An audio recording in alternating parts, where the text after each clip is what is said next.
इस कार्यक्रम के प्रायोजक हैं रोजगार डेवलपर्स। नमस्कार, आप देख रहे हैं पल्स 24 न्यूज में आपके साथ दिव्या पैन्यूली। वक्त हो चला है नेशनल बुलेटिन का, लेकिन उससे पहले चलते हैं हेडलाइंस पर। पटना के बांकीपुर में उतरे बीजेपी के राष्ट्रीय अध्यक्ष नितिन नवीन विधानसभा उपचुनाव को लेकर बोले, जनता के साथ खड़ा हूं, जनता का मिलेगा आशीर्वाद। देश के प्रधानमंत्री ने 2026 में किया भारत टैक्स का उद्घाटन। केंद्रीय मंत्री गिरिराज बोले, 130 से ज्यादा देशों के खरीदार पहुंचे भारत टैक्स एक्सपो में, 90% एमएसएमई में रही भागीदारी। दिल्ली में ताहिर हुसैन पर फैसले के बाद सीएम रेखा गुप्ता का हमला, बोली दंगा पीड़ितों को मिला न्याय, ताहिर हुसैन मामले में सियासत तेज। पंजाब में प्राइवेट स्कूल फीस पर सरकार सख्त, पंजाब के मुख्यमंत्री मान बोले 15% से ज्यादा फीस बढ़ोतरी पर होगी वापसी, 10 दिन में फीस का ब्यौरा देंगे स्कूल। तुम दोनों की मेहनत बहुत रंग लाई है बेटा, घर बहुत सुंदर बना है।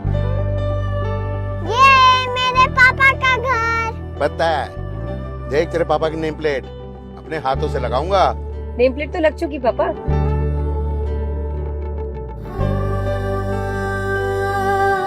असल मेहनत तो आपने की है पापा, मुझे इस काबिल बनाने के लिए। वो जिंदगी भर किराए के मकान में रहे, लेकिन तो आज ये घर मेरा नहीं, ये है मेरे पापा का घर।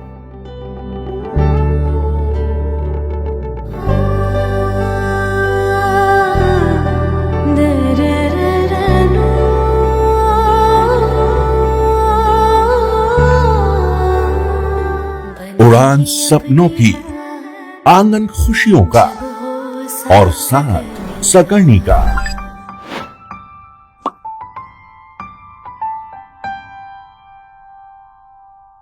साठ वर्षों से आपके साथ मनोरंजन और संस्कार का संगम, जाह्नवी मैगजीन।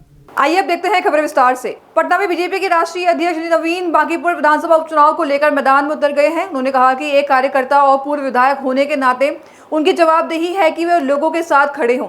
अध्यक्ष नितिन नवीन ने कहा कि मुझे खुशी है कि बीजेपी ने बांकीपुर की सेवा करने का मौका एक मंडल अध्यक्ष को दिया है। उन्होंने कहा कि पार्टी के जिस कार्यकर्ता को चुनाव लड़ने का अवसर मिला है, उन्हें बांकीपुर की जनता का आशीर्वाद जरूर मिलेगा। एक दिवसीय बांकीपुर विधानसभा का उपचुनाव का प्रवास था और मेरा क्षेत्र रहा है, तो क्षेत्र की जनता की अपेक्षा थी कि नितिन नवीन उनके सामने नजर आए।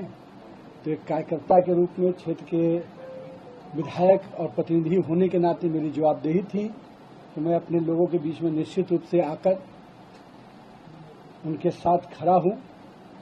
ये बड़ी खुशी है कि भारतीय जनता पार्टी का नेतृत्व ने एक मंडल अध्यक्ष जैसे कार्यकर्ता को मौका दिया है बांकीपुर के जनता के सेवा के लिए। और मेरा विश्वास है कि पिछले लंबे समय से क्षेत्र की जनता के साथ जो हमारा पारिवारिक संबंध रहा, मेरे पिताजी स्वर्गीय नवीन किशोर प्रसाद सिन्हा ने जिस क्षेत्र को संघर्ष करते हुए सींचने का काम किया, मैं कह सकता हूं उनके आशीर्वाद से, जनता के विश्वास से और हम कार्यकर्ताओं के साथ से मैंने भी 20 वर्षों तक इस क्षेत्र के लोगों के साथ कदम से कदम मिलाकर, सुख दुख में उनके साथ सहभागी बनकर उनके साथ काम करना सीखा भी, काम को आगे बढ़ाना भी सीखा। मैं तो हमेशा कहता हूं कि मेरे क्षेत्र के कार्यकर्ता और जनता ने ही मुझे काम करना सिखाया भी, और आज इस मुकाम तक भी अगर पहुंचाया है तो मेरे क्षेत्र की जनता ने मुझे आशीर्वाद देकर और स्नेह देकर पहुंचाया है। तो मुझे पूरी उम्मीद है कि पार्टी ने जो एक कार्यकर्ता को फिर से मौका दिया है, वो कार्यकर्ता इस क्षेत्र में जनसंघ काल के जो हमारे कार्यकर्ता रहे उनके परिवार का सदस्य है और एक ऐसा युवा है जिसको क्षेत्र के लोग एक कार्यकर्ता के रूप में जानते हैं। वो हर लोगों की समस्याओं के साथ खड़ा रहता है। लोगों में कह सकते हैं कि उसकी पहचान बड़ी नहीं है, पर उसका सेवा जिस क्षेत्र में वो काम करता है वो बहुत बड़ा है। मुझे उम्मीद है कि बांकीपुर के लोग का भी वही आशीर्वाद और स्नेह जो मुझे मिला, भारतीय जनता पार्टी को मिला, वो स्नेह और आशीर्वाद नीरज सिन्हा को भी पूरी तरह से मिलेगा। दिल्ली में केंद्रीय कपड़ा मंत्री गिरिराज सिंह ने कहा कि प्रधानमंत्री मोदी ने 2026 में भारत टैक्स का उद्घाटन किया था। ये अब दुनिया का एक बड़ा आयोजन बन गया है। एक्सपो में 130 से ज्यादा देशों के खरीदार पहुंच चुके हैं। गिरिराज सिंह ने बताया कि प्रधानमंत्री मोदी 56 देशों के साथ एफटीए कर रहे हैं। उन्होंने एक्सपोर्टर्स से 2024 से 2026 तक कारोबार पर फीडबैक भी लिया। एक्सपोर्टर्स ने बताया कि पिछला आयोजन बहुत अच्छा रहा और इस बार भी उम्मीद बेहतर की है। इससे कंपनीज आए हैं, टेक्सटाइल सेक्टर से लोग आए हैं, उनका क्या मानना है? देखिए, आपने देखा होगा 2024 में माननीय प्रधानमंत्री जी ने भारत टैक्स का उद्घाटन किया, शुरुआत की। 25 को भी उन्होंने शुभारंभ किया। तो दुनिया में एक बड़ा टेक्सटाइल इवेंट्स बन गया भारत टैक्स। ये बायर दुनिया के 130 देशों से ऊपर बायर आए। अभी मोदी जी ने 56 देशों से एफटीए हो रहा है, कुछ से हो गया है, कुछ से बाकी है। तो दुनिया के साथ हम compete करने के लिए ये बताता है कि आज 60,000 से ऊपर एग्जीबिटर आए, बायर आए, जो इसको विजिट कर रहे हैं उनकी संख्या है। मैं पूछ रहा था एक्सपोर्टर से कि पिछले साल 24 से 25 कैसा रहा, कहा बहुत अच्छा, और इस साल मैं उम्मीद करता हूं कि बहुत अच्छा रहेगा। भारत 550 डिस्ट्रिक्ट से अभी तक एक्सपोर्ट करने वाले लोगों की सूची है। 550 डिस्ट्रिक्ट जो देश के अधिकांश राज्यों के अधिकांश जिलों से है। ये मेरे लिए सबसे बड़ी बात है। और 56 देशों से एफटीए, और दूसरा मोदी जी ने अलग 40 देशों को चिन्हित करके हम उस पे काम किए, जिसके कारण इतने हंगामा के बाद भी हमारा बहुत अच्छा रहा, गिरा नहीं, बहुत कम 1-2 बिलियन से गिरा। ये हमारी खासियत रहा। और सबसे बड़ी खासियत है इस एक्सपो में, इस इवेंट में, टेक्सटाइल इवेंट्स में 90% एमएसएमई आए हैं। आपको जान के खुशी होगा कि जिन्होंने कभी सोचा नहीं कि हम एक्सपोर्ट करेंगे, वैसे छोटे छोटे एंटरप्रेन्योर आए हैं। मैं उम्मीद कर रहा हूं कि इस बार जो एक्सपोर्ट और जो बायर आ रहे हैं, ये सारे रिकॉर्ड को, दुनिया के रिकॉर्ड को तोड़ेंगे। दुनिया में दिल्ली दंगा मामले पर ताहिर हुसैन को दोषी करार दिए जाने के बाद सियासी बयानबाजी तेज हो गई है, जहां दिल्ली के मुख्यमंत्री रेखा गुप्ता ने इस फैसले को पीड़ितों के लिए न्याय बताया और आम आदमी पार्टी के नेताओं पर सवाल भी उठाए। सीएम रेखा गुप्ता ने कहा कि अदालत के फैसलों से उन लोगों को न्याय मिला है जिन्होंने दंगों में अपनी जान गंवाई और पीड़ा झेली। उन्होंने ताहिर हुसैन पर गंभीर आरोप लगाते हुए कहा कि ऐसे मामलों में जिम्मेदारी तय होनी चाहिए। साथ ही उन्होंने आम आदमी पार्टी के नेताओं से जवाब मांगा। मैं ये कहना चाहती हूँ कि ताहिर हुसैन, जिसको अदालत द्वारा दिल्ली दंगों का दोषी करार पाया गया, दोषी करार किया गया, वो व्यक्ति जिसने दिल्ली में दंगे भड़काने का काम किया, हथियार रखने का काम किया, अंकित शर्मा की हत्या का जिम्मेदार जिसे पाया गया, ऐसा व्यक्ति जो दिल्ली का दोषी है, दिल्ली की जनता का दोषी है, जिसने हजारों लोगों को पीड़ा दी और सैकड़ों लोगों की ने उसमें जान गंवाई, ऐसे ताहिर हुसैन के साथ में आम आदमी पार्टी का संपर्क, राजनीतिक संरक्षण जो था, तो क्या अरविंद केजरीवाल जी, संजय सिंह जी इस बात का जवाब देंगे कि दिल्ली में दंगे भड़काने जैसे कितने और कृत्य उन्होंने किए हैं? दिल्ली में जिस तरीके की घटना उस दंगों के माध्यम से की गई, दिल्ली के लोगों को तकलीफ पहुंचाई, दिल्ली में कत्लेआम हुआ, दिल्ली में पत्थरबाजी से लेकर के हर एक काम हुआ और अधिकारी मारे जा रहे थे, तेजाब फेंक करके उनको नाले में डाल दिया गया। ऐसे ताहिर हुसैन को अदालत के द्वारा सजा दिया जाना सच में न्याय मिला है उन लोगों को जिन्होंने उस कृत्य में अपनी जान गंवाई। और ताहिर हुसैन केजरीवाल, संजय सिंह, मनीष सिसोदिया, इन सब की जवाबदेही दिल्ली की जनता के प्रति बनती है। और ये एक राजनीतिक षड्यंत्र जो उस समय रचा गया, आज भी वो सारी चीजें दिल्ली की जनता के दिल में खड़ी हुई है, एक प्रश्न चिन्ह बना करके, और दिल्ली की जनता कभी उनको माफ नहीं करने वाली। पंजाब सरकार ने प्राइवेट स्कूलों की फीस को लेकर बड़ा कदम उठाया है, जहां मुख्यमंत्री भगवंत सिंह मान ने ऐलान किया है कि फीस बढ़ोतरी को नियमों के दायरे में लाने के लिए ऑर्डिनेंस जारी किया जाएगा। इसके तहत राज्य के हजारों प्राइवेट स्कूलों को पिछले 4 साल की फीस का पूरा ब्यौरा पोर्टल पर अपलोड करना होगा। मुख्यमंत्री के मुताबिक पोर्टल खुलने के बाद प्राइवेट स्कूलों को 10 दिनों के भीतर पिछले 4 साल में बढ़ाई गई फीस की जानकारी देनी होगी। यानी पंजाब सरकार अब प्राइवेट स्कूल फीस पर निगरानी बढ़ाने जा रही है। ਅੱਜ ਅਸੀਂ ਪ੍ਰਾਈਵੇਟ ਸਕੂਲਾਂ ਦੀਆਂ ਫੀਸਾਂ ਨੂੰ ਨਿਯਮਾਂ ਦੇ ਘੇਰੇ 'ਚ ਲਿਆਉਣ ਲਈ ਇੱਕ ਆਰਡੀਨੈਂਸ ਜੋ ਜਾਰੀ ਕੀਤਾ ਉਹਦਾ ਅੱਜ ਤੋਂ ਲਾਗੂ ਹੋ ਜਾਊਗਾ। ਅੱਜ ਤੋਂ ਇੱਕ ਪੋਰਟਲ ਜਿਹੜਾ ਹੈ ਉਹ ਖੁੱਲ ਜਾਊਗਾ। ਅੱਜ ਤੋਂ ਪ੍ਰਾਈਵੇਟ ਸਕੂਲਾਂ ਨੂੰ 10 ਦਿਨ ਮਿਲਣਗੇ ਉਸ ਪੋਰਟਲ ਤੇ ਆਪਣੀਆਂ ਫੀਸਾਂ ਦਾ ਵੇਰਵਾ, ਪਿਛਲੇ 4 ਸਾਲ ਦਾ ਵੇਰਵਾ ਜਿਹੜਾ ਉਹ ਅਪਲੋਡ ਕਰਨਾ ਪਊਗਾ। ਉਸ ਤੋਂ ਬਾਅਦ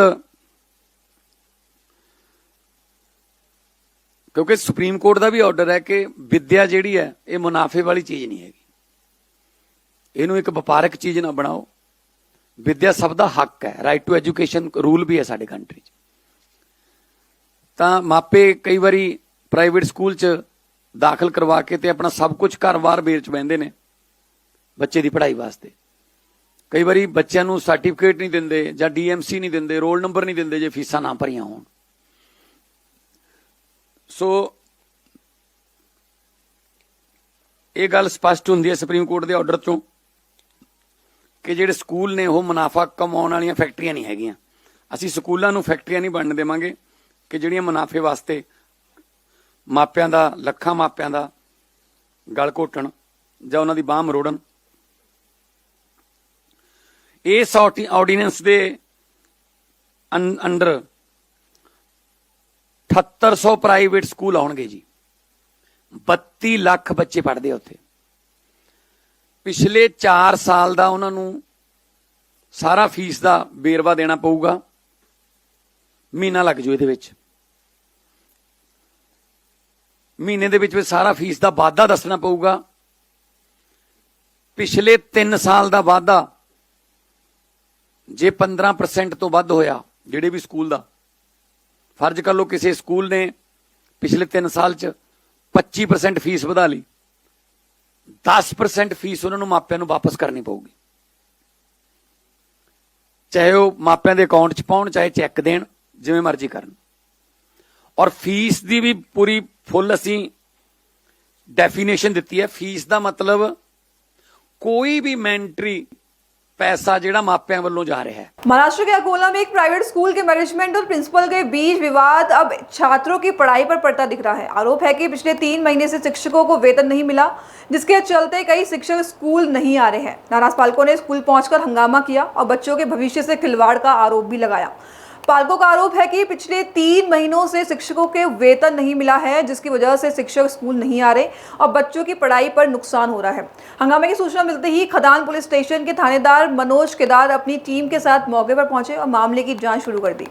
मी सर 3 महिन्यापासून पगार नाही केला माझा आणि काही टीचर्स, बाकीच्या टीचर्स लोकांचाही पगार नाही केला आणि त्यामुळे टीचर्स लोक शिकवायला येऊन नाही राहिले। मी वारंवार यांना सांगून टाकलो, पण हे टीचर्स लोकांचा माझा जबरदस्ती राजीनामा मागून राहिले। चपराशांनी मला मारहाण केली होती, जातीवाचक शिवीगाळ केली होती। ती केस मागे घेण्यासाठी हे माझ्यावर सगळेजण दबाव आणत आहेत, जे इथं आलेले आहेत ते सर्व। अंकित दिलीप खिरळकर, मी इथं मुख्याध्यापक आहे संस्कार इंग्लिश कॉन्व्हेंटला। मी यांची सुद्धा तक्रार दिलेली आहे। पोलीस प्रशासनाने अजून काही कारवाई नाही केली। स्कूल के दस्तावेज जिनके पास में है ये क्यों नहीं दे रहे उस दस्तावेज को? क्यों टीचर को गुमराह कर रहे हैं? क्यों पेरेंट्स को जमा कर रहे हैं यहाँ पे? इनसे पूछो क्यों? 30 साल का स्कूल है। जे काही रेकॉर्ड पाहिजे किंवा जे काही दस्तावेज पाहिजे ते कायदेशीर मार्गाने मागितलं पाहिजे, जबरदस्ती अजून मागायला नाही पाहिजे। मेंबर का स्टैंप रहता क्या? ये बंदा बोलता कि मेंबर का स्टैंप लगाओ, एप्लीकेशन दे रहे हैं इसको। तो यानी ये शाहिद भाई इस तरह से टॉर्चर कर रहा है कि जिसकी कोई सीमा नहीं, परेशान हो गए। टीचर को बुलाया गया उनका पगार देने के लिए, उनकी जो प्रक्रिया थी डिटेल लेने के बाद पेमेंट देना था, वो बोले पूरी डिटेल सर के पास दिए हुए, ये हमको देने को तैयार नहीं, हमको देने के लिए तैयार। सिर्फ पूछो आज स्टाफ क्यों नहीं मौजूद है यहाँ? जो एग्जीक्यूटिव ऑफिसर वगैरह रहते उनके तरफ से मांगना चाहिए, कोई भी आके ऐसे मांग नहीं सकता। येथे माझी मुलगी 6 वर्ष झाले शिकत आहे, पण आता या 2 वर्षापूर्वी यांनी असं केलेलं आहे की शाळा सुरू झाल्यानंतर 1.5 ते 2 महिने पुस्तक येत नाहीत।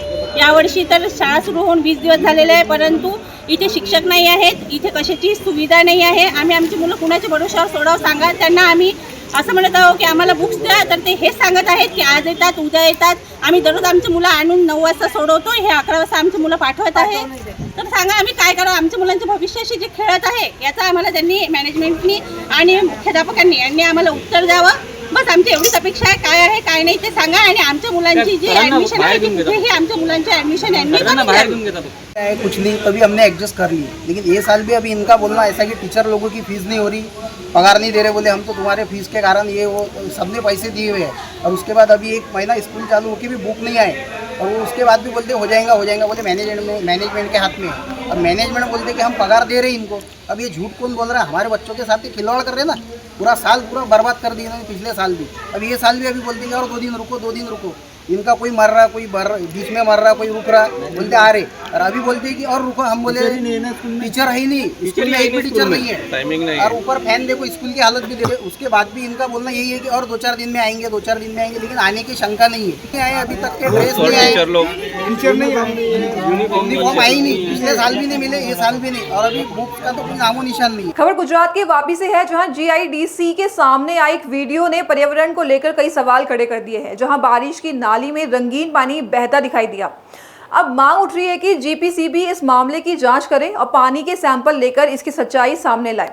दृश्य सामने आने के बाद सवाल उठ रहे हैं कि आखिर बारिश की नाली में ये रंगीन पानी कहां से आया? क्या किसी औद्योगिक इकाई में कोई तरल पदार्थ ड्रेनेज ने छोड़ा जा रहा है, या फिर इसके पीछे कोई और वजह है? हालांकि अभी तक इसकी आधिकारिक पुष्टि नहीं हुई है। ऐसे में पर्यावरण संरक्षण में जुड़े लोगों ने गुजरात प्रदूषण नियंत्रण बोर्ड यानी GPCB से मौके पर जाकर पानी के नमूने लेने और वैज्ञानिक जांच कराने की मांग की। औद्योगिक विकास जरूरी है, लेकिन पर्यावरण की सुरक्षा भी उतनी ही अहम है। झारखंड के हजारीबाग में विष्णुगढ़ अतिक्रमण हटाने और सीतागढ़ भूमि विवाद का मामला प्रशासन के सामने पहुंच गया है, जहां प्रभावित लोगों की समस्याओं को लेकर सांसद मनीष जायसवाल ने उपायुक्त से मुलाकात की और निष्पक्ष जांच व कार्रवाई की मांग भी की, जहां प्रभावित लोगों को उम्मीद है कि उन्हें जल्द न्याय और राहत मिलेगी। दरअसल हजारीबाग लोकसभा क्षेत्र के सांसद मनीष जायसवाल ने विष्णुगढ़ हॉस्पिटल मोड़ और सीतागढ़ मामले को लेकर उपायुक्त हेमंत सती से मुलाकात की। सांसद ने दोनों मामलों में प्रभावित लोगों की शिकायतों को सामने रखते हुए प्रशासनिक कार्रवाई पर सवाल उठाए और निष्पक्ष जांच कर दोषियों पर कार्रवाई की मांग भी की। इससे पहले सांसद ने विष्णुगढ़ पहुंचकर अतिक्रमण हटाने की कार्रवाई से प्रभावित फुटपाथ दुकानदारों से मुलाकात की। उन्होंने टूटे हुए दुकानों का निरीक्षण किया और दुकानदारों की समस्याएं सुनी। वहीं सीतागढ़ भूमि विवाद को लेकर भी ग्रामीणों की शिकायतों को सांसद ने उपायुक्त के सामने रखा। आज 2 मुद्दे को लेकर के उपायुक्त से मिलने आया था। एक तो विष्णुगढ़ में जो दुकानें तोड़ी जा रही हैं उसको लेकर के, और दूसरा जो सदर ब्लॉक के द्वारा जो कल वहाँ पर सीतागढ़ में जो अत्याचार किया गया उसको लेकर के। विष्णुगढ़ में जो दुकानें तोड़ी जा रही हैं वहाँ जाम की समस्या है, लेकिन समस्या इनके कारण से नहीं। समस्या जो पेशेंट आता है रोड पे बाइक जो लगा देता है उसके कारण ये ज़्यादा समस्या उत्पन्न हो रही है। हम लोग रोजगार एक दे नहीं सकते, छीनने का अधिकार बिल्कुल नहीं। सरकार की नीति भी स्पष्ट है कि पहले बसाओ फिर रोजगार। बात हुई है, इनका हम लोग प्रयास करेंगे कि ये जो बहुत पुराना समस्या है इसका परमानेंट निदान हो। DC साहब ने आश्वस्त किया है, ये लोग भी खुद मिल करके आए। दूसरा जो सदर ब्लॉक का विषय है उसमें एक संस्था है यहाँ पर जो उस इलाके का पूरे ज़मीन को कब्जा करना चाहती है। वहाँ के जो लोग हैं उसको डराना धमकाना, और कल तो अति तब हो गया जबकि सदर ब्लॉक पुलिस प्रशासन को ले करके और वहाँ पर जाता है, लोकल ग्रामीणों को मारता है, उनको पीटता है। एक बुजुर्ग का जो कि पुराने पुलिस में रह चुके हैं उनका हाथ भी फ्रैक्चर हो जाता है। तो डरा करके ज़मीन जो है दूसरे पक्ष को दिलवानी चाहते हैं। अभी हम लोगों ने शिकायत किया है, इसी में आश्वस्त किया है कि आप लोग उस पर जो है कार्रवाई करेंगे और इंश्योर करेंगे कि जो गरीब है उनका काम। 2 विषय है और दोनों का समाधान सरकार के पास है। ये कार्रवाई इसलिए की गई कि यहाँ पर जो है जाम का शिकायत है। तो जाम लगने का प्रमुख कारण इंक्रोचमेंट इकलौता कारण नहीं है। हो सकता है कि 10% इंक्रोचमेंट का भी रोल हो। ये अस्पताल है, यहाँ पे बहुत सारे डॉक्टर्स बैठते हैं, पार्किंग की व्यवस्था नहीं है। जो मरीज आते हैं, अभी भी आप देख सकते हैं कि आधा से ज़्यादा बाइक जो है इस सड़क पे लगा हुआ है। तो अव्यवस्थित बाइक लगा हुआ है, जिसके चलते सड़क का ये जो है वो कम होता है। इस चीज़ को पुलिस को यहाँ हैंडल करना चाहिए था। पार्किंग का व्यवस्था और ट्रैफिक को सुदृढ़ करने के लिए ये स्टेट हाईवे है।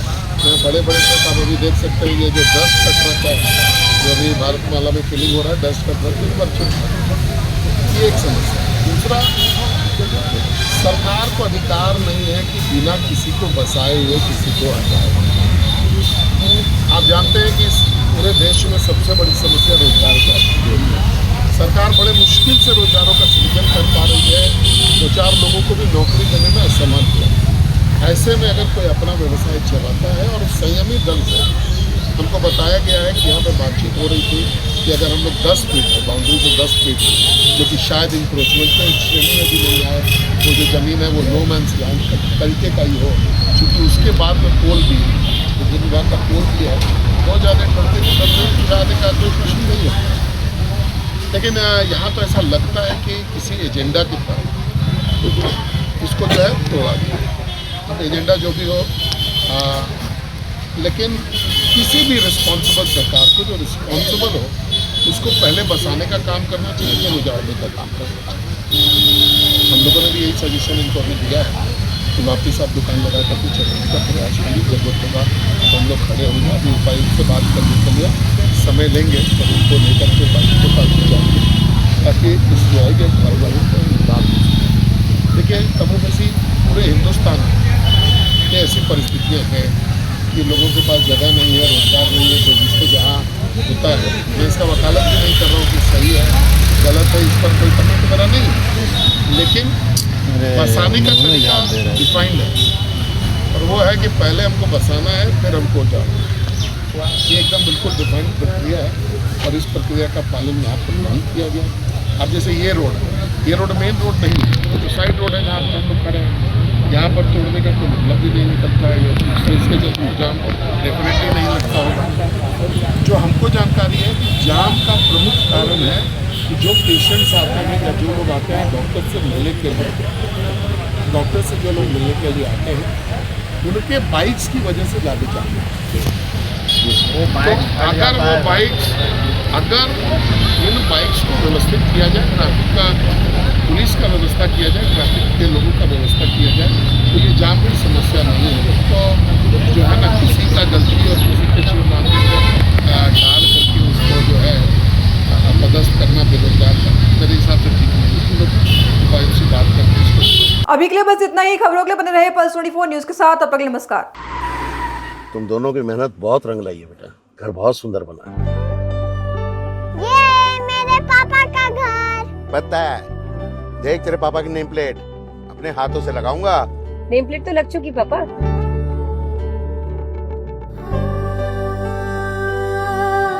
असल मेहनत तो आपने की है पापा, मुझे इस काबिल बनाने के लिए। वो जिंदगी भर किराए के मकान में रहे, लेकिन आज ये घर मेरा नहीं, ये है मेरे पापा का घर।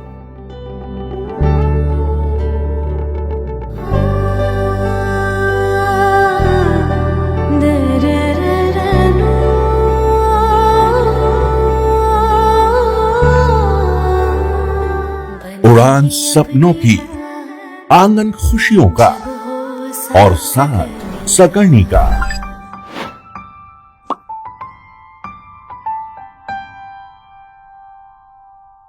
60 वर्षों से आपके साथ मनोरंजन और संस्कार का संगम, जाह्नवी मैगजीन। इस कार्यक्रम के प्रायोजक थे रोजगार डेवलपर्स।